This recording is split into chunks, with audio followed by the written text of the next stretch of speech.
You don't expect your life to collapse in a lawyer's office. But that's exactly where mine did, sitting across from a man who couldn't even look me in the eye. He kept flipping through the papers like something might magically change if he stalled long enough. And then he said the one sentence that made everything feel unreal. Your parents transferred everything to your sister. Not half, not shared, everything. I laughed at first, because that's what you do when something is so absurd your brain refuses to process it. But the lawyer didn't laugh, and that's when I realized this wasn't a misunderstanding. This was planned, carefully, quietly, and without me. And the worst part, my parents didn't just allow it, they helped her do it. If you met my family, you wouldn't expect this. We weren't perfect, but we weren't broken either. My parents always treated us equally. At least, that's what they told everyone. My sister, Emily, was the golden one. Not in an obvious way, but in the quiet, invisible kind that builds over years. She didn't have to try as hard. Things just worked out for her. Good grades without studying, opportunities without asking, and me.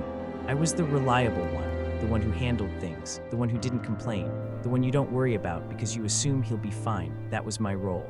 And I believed that meant something. I thought it meant trust. I thought it meant when the time came, I wouldn't be forgotten. I was wrong. The inheritance wasn't just money. It was the house I grew up in, the one I helped maintain after my dad got sick, the one I spent weekends fixing, cleaning, paying for when no one else showed up, that house. And apparently it was never going to be mine, not even partially. I asked the lawyer if there had been a mistake, something filed wrong, something misread. He shook his head slowly, carefully. They signed everything 6 months ago. 6 months. 6 months and nobody told me. Not once. Not during calls. Not during visits. Not even when I sat at that same dinner table, helping them figure out their finances. They already knew, and they said nothing. Nothing. That's when the memory hit me, the moment I should have seen it coming. Emily had started visiting more often. Calling more, suddenly interested in things she'd ignored for years. Their health, their finances, their future. At the time, I thought she was stepping up, finally taking responsibility. I didn't realize she was positioning herself, quietly replacing me, and by the time I figured it out, it was already done. This wasn't just betrayal, this was strategy, and I hadn't even seen the worst part yet. I left the lawyer's office without remembering how I got to my car. Everything felt delayed, like my brain was buffering reality. I sat there for a long time, hands on the steering wheel, not moving.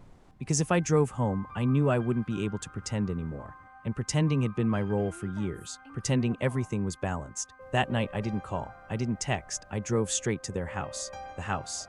The lights were on, of course they were. Nothing looked different, and somehow that made it worse. I walked in without knocking. I didn't feel like a guest. My mom was in the kitchen, my dad was sitting at the table, and Emily, she was already there. That's when I knew this wasn't going to be a conversation. It was a setup, and I had just walked into it. Why didn't you tell me? I didn't yell, I didn't need to. The room went quiet immediately. Too quiet. My dad cleared his throat first. He always did that when he was about to avoid something.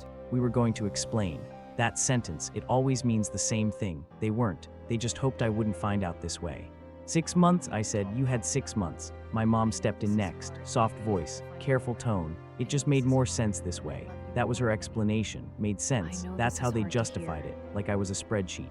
Like I was a number that didn't add up. And then Emily finally spoke. Of course she did. You don't even live here anymore. Simple, clean, strategic. I almost laughed again, because that was her angle. I moved out because I had to work. I still took care of everything. The repairs, the bills, the hospital visits, the things she wasn't around for, but she didn't react. Not even a little, because she had already won.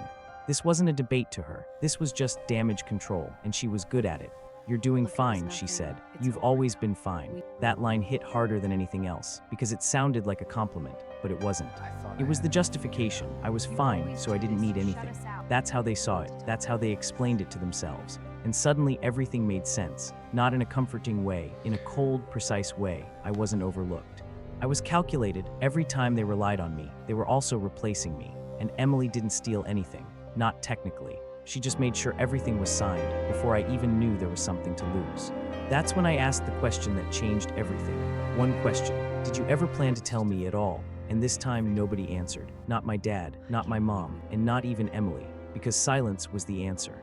And that's when something in me changed, completely. I stopped arguing, stopped explaining, because I finally understood the situation.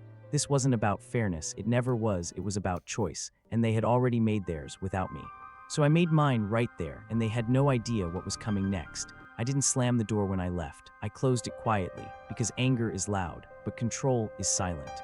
And for the first time that night, I wasn't reacting anymore. I was thinking, clearly, because something didn't add up. Not emotionally, legally. My parents weren't careless people, and they weren't impulsive either. They wouldn't just sign everything away without a reason, and more importantly, not without a condition. So the next morning, I went back to the lawyer. This time, I didn't sit down right away. I didn't wait for him to start talking. I want to see everything, every clause, every condition. And this time, he didn't hesitate, because now he understood something had changed. I wasn't the confused son anymore. I was looking for something, and I was going to find it. That's when I saw it, buried halfway through the agreement. A clause, small, technical, easy to miss if you weren't looking for leverage. The property transfer is conditional upon continued co-residency and primary care support. I read it twice to make sure. Then I looked up at the lawyer, and for the first time I smiled, just a little. Define primary care support. I already knew the answer, but I needed to hear him say it, out loud. It means the person receiving the property must be the one providing consistent, direct care. Consistent, direct. I leaned back slowly, because now everything made sense. Emily didn't just take the house. She accepted responsibility. Legal responsibility, documented responsibility, and if she didn't fulfill it, she didn't keep it. That's when I asked the second question, the important one. What happens if she doesn't? No emotion in my voice. The lawyer didn't even pause this time. Then the agreement can be contested. Contested. That word hit different, because suddenly this wasn't over, not even close. In fact, it had just started, and this time I wasn't walking in blind. I had something they didn't expect, proof and patience, because here's the part they didn't think about. Emily doesn't do responsibility.